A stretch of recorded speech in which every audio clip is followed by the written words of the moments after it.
Let's talk about selecting your channels. And by channels, we mean all of the ways in which your why message is going to be disseminated to the world so that they can find their way back to you, experience your why, and figure out, are you the right person for me? And if you are, I want more. Whether that means I want your products, I want your services, I want to hire you, etc. So, obviously, this is super important. And when we're talking about channels, we're talking about all those ways. So the obvious ones are social networks. We're talking about Facebook, and you're talking about Google Places, and you're talking about LinkedIn, Twitter, etc. Those are obvious channels. But those are not the only channels. In fact, there were many, many channels that existed way before any of these social channels.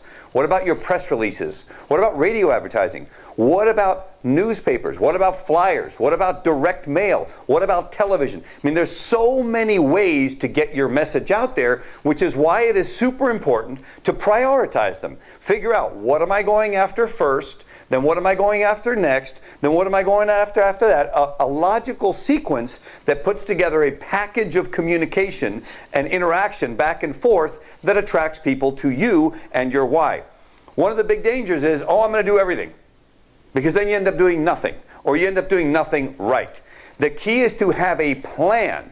That's why we use the Why Marketing Blueprint to serve as a tool to help prioritize and organize exactly how we're going to work our way through establishing as many channels as possible.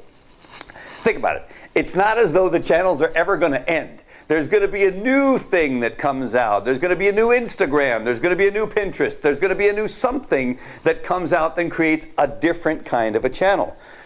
Is your site mobile optimized already? Do you have an app for it? There are all kinds of channels, and that's why you can't just say, oh, I'm going to do everything. No, you can't do that. You have to have a plan. It has to be organized. First, you go through the selection process. Which ones are the ones that I actually want to start my network with? Then you go through the organization process of prioritizing. First we're going to do this, then we're going to do this, then we're going to do this.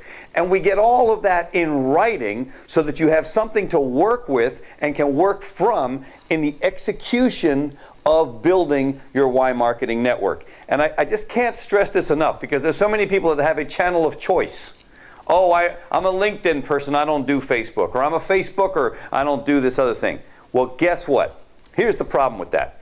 It doesn't work. Because just because you're on LinkedIn, your customers are on Facebook. And if they're looking for the person that offers what they need, that happens to be you, and you don't meet them on their channel of choice, they're never going to look anywhere else. They're not going to find you. They're not going to go over to LinkedIn because you say you're a LinkedIn person if they're a Facebooker. So that argument cannot fly. It's all about building your business. It's all about, wait a second, what do I need? Where am I going to get the maximum bang for my investment of resources, time, or even money if I'm paying somebody to help me do these kinds of things in building the network? And that's why we use the blueprint. We pay very careful attention to which are the selected channels and then the order in which we're going to deploy them. We get that plan in writing. We get it laid out very, very clearly, and then we get to work and go build ourselves a big network.